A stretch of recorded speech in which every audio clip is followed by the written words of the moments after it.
Heidi here from Rain Country. God is good all the time. And I'm here to talk about fermenting versus dehydrating and what method is best when it comes to putting up your foods. Well, just like with anything, really what it comes down to, what method is best is going to depend on you and your family. So, for example, Patrick doesn't like much fermented foods at all. He'll put up with certain things, such as when I ferment sliced onions or garlic. You know, I chop them up. If I've got a whole bunch, I might chop them up instead of freezing them, put them in a jar and ferment them. And then when I need them, I can just pull out what I need at a time and then add it to whatever meal. It's a great way to keep them from spoiling if you want to just keep them in your fridge, but you don't want to freeze them. However, once you ferment garlic and even onions, the longer they ferment, the less potent that pungent flavor and smell becomes. But they're still quite healthy and good for you, and a great way to preserve it. And then a lot of people like to ferment foods because they're needing that extra boost for their digestive system. Now, yes, fermented foods can be very good for your digestive system. And yes, this is all fermented foods, not just dairy. However, I personally find that when it comes to anything that my stomach needs, I do better off of fermented dairy products such as yogurt in particular than maybe I would off of kimchi. Unlike what some people are trying to tell you, all of them have probiotics, but the types they have will vary depending on the type of ferment it is. Kombucha is going to have a different types of probiotics than your yogurt. And here's another thing, just like Patrick, not everyone likes fermented food at all, even just to cook with. And so there are other things you can do that are great for your gut if you're needing to help your gut health. It doesn't have to be something you focus on if it's something you really don't want to do. Just look at other things that are good for gut health. In fact, I do have a video I did on herbs and more for digestive health that I'll link to down below if that is your concern.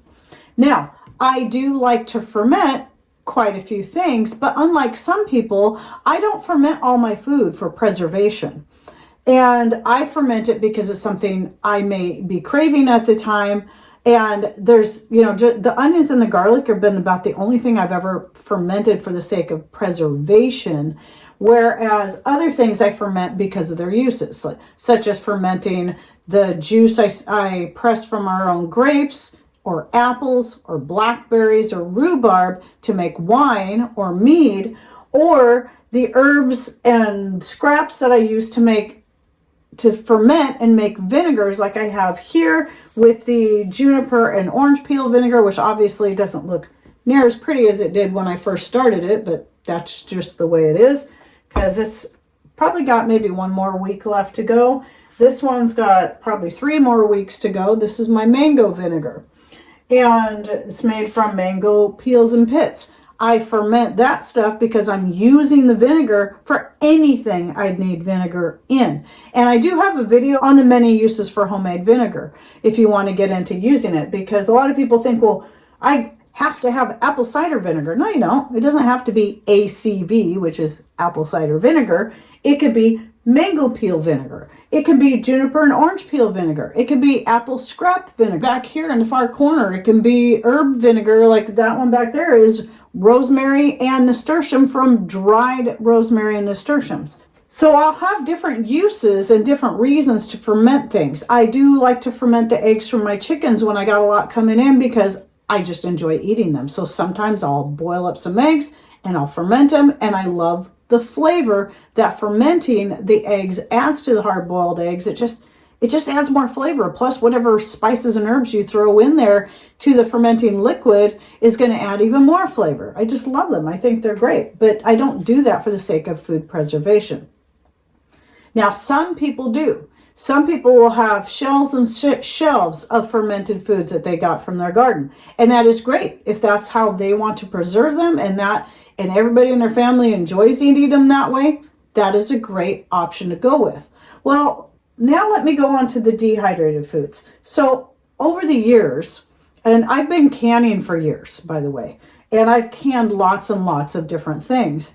But in more recent years, I'm finding I prefer to dehydrate far more than I like to can. There are still always going to be things I prefer canned, such as green beans. I prefer them canned over dehydrated, but it is still nice having some dehydrated ones on hand. But when it comes to a lot of other things, I prefer dehydrating them. One of the main reasons why that is because the space it takes up in storage is so small. I could not narrow my space down to that small with fermented foods, because fermented foods are going to take up the same amount of space as canned foods. Whereas dehydrated foods, there's a lot of carrots in this jar. And this is just the jar I haven't gone through yet. This is all carrots from my own garden, and there is a lot in here. And if this was, I'm going to just give you a rough idea.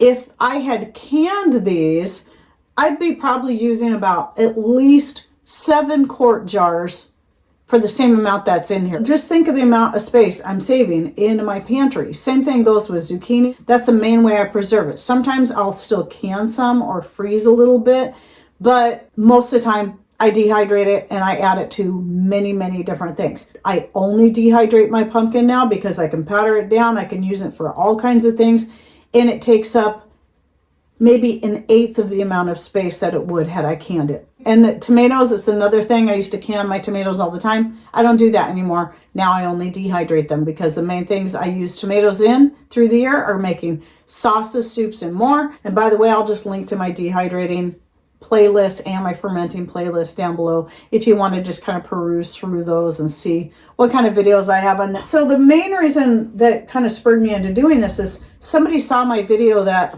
I did on making kimchi from 100% dehydrated goods. They couldn't understand why I'd go through all the work to cut up and use the energy to dehydrate, just turn around and ferment. Well, that's not really the point. They clearly missed the point. Even though when I first started making kimchi I was in my 30s. And so at least 20 years ago, I started making kimchi. I was doing it the traditional way. I didn't use a fermentation starter. I did a salt brine. I'd buy a whole bunch of Napa cabbage and bok choy, and I would make, 7 to 14 jars of kimchi at a time, and then let it do a cold ferment for at least 2 weeks. And I would eat it every day. Every single day, as would my older son. And some days I would have it for breakfast, lunch, and dinner. I loved it that much. Now, I still really like kimchi, but not as much as I did back then. It's not something I want to eat every single day. And so for me to have the goods all dehydrated up and ready to go when I'm like, you know what, I'm in the mood for kimchi and I don't have the fresh cabbage and whatnot on hand, I'm just going to go ahead and whip it together out of dehydrated goods. I know I can do that. And I'll still make it out of fresh goods if I have them available. But at any time in the year, having the stuff dried up, I can make 1 jar, I can make 2, I can make however many I want at a time, depending on the space I have. So for me, it's the space thing and the fact that I don't like eating fermented food 3 times a day, every single day, all the time. That's just, some people do, some people don't. And everybody's going to be different. So that and the space it saves having it dehydrated is why I do this. Some other ferments that I'll make from dehydrated goods are just like back there, that vinegar, that's one that's going to be done here any day. The nasturtium and rosemary vinegar was made from dried nasturtiums and dried rosemary. And even though my rosemary grew all year long this year, I just went ahead and used dried rosemary in that. But I didn't have any nasturtium flowers coming in when I decided I needed to get some more nasturtium and rosemary vinegar going for my hair rinse.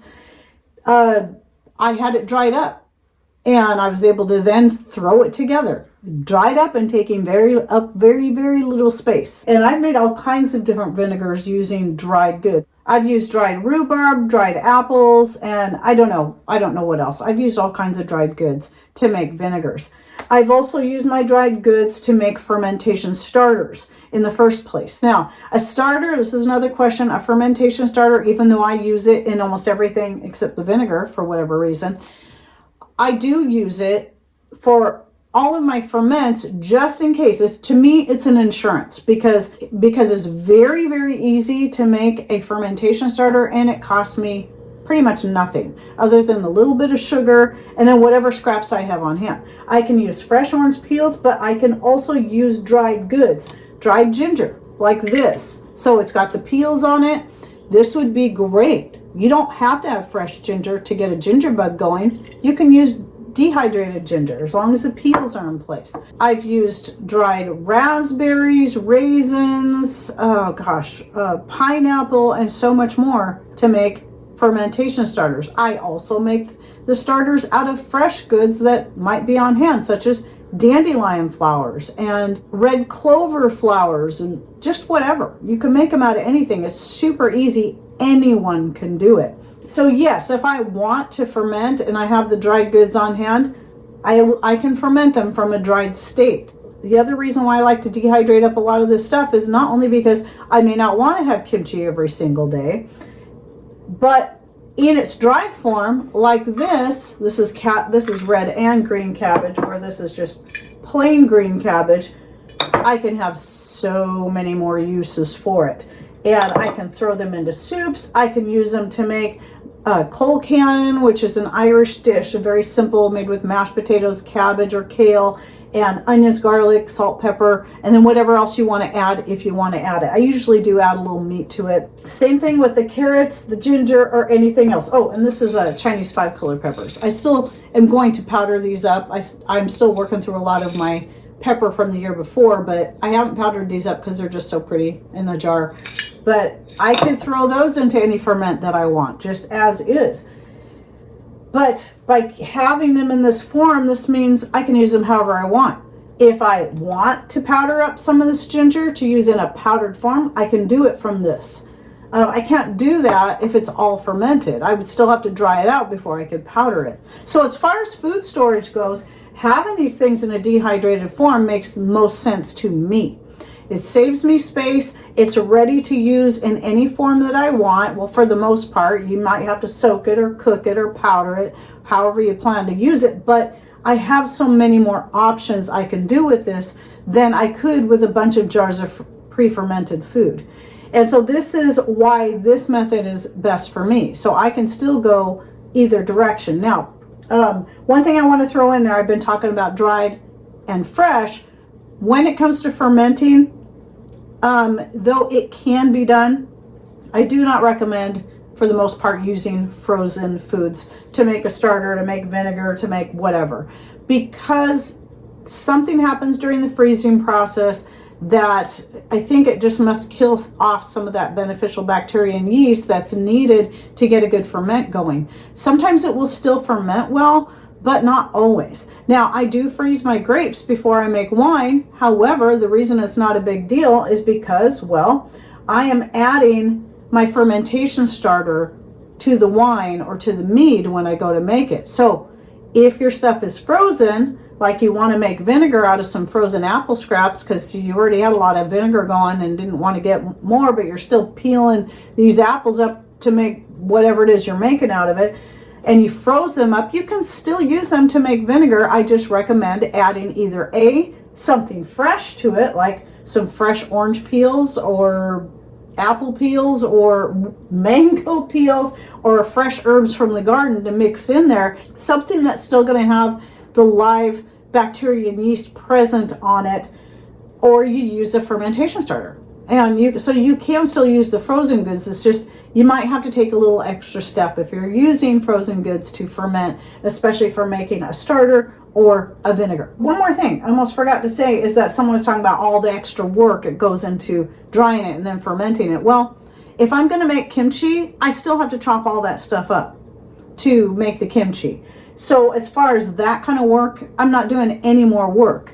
The more work and energy is going to happen in the actual dehydrating process itself. However, for me, I do a lot of my dehydrating. Some of it I do still do on public power when I have to, but I do a lot of dehydrating next to my wood stove. But now that we're getting to a point where we're getting more solar power collection, I can run my dehydrators 100% off my solar power. So I'm using the energy that's already there rather than paying more for the energy to dehydrate the stuff. So that's going to depend on the person. But for my case, it's really not that much more work or energy usage to dehydrate first. And when I want to ferment, then I can. So anyway, I hope you enjoyed this video and it answered a few questions and it gave you a few ideas. And again, there's no one right way to do it. What's right for one person may not be right for you and vice versa. It's a matter of just kind of finding your niche, finding what works for you and what makes the most sense according to your space and what you like. Okay, well, and any ideas you'd like to add, please put those in comments down below. And thanks for watching. Take care and God bless.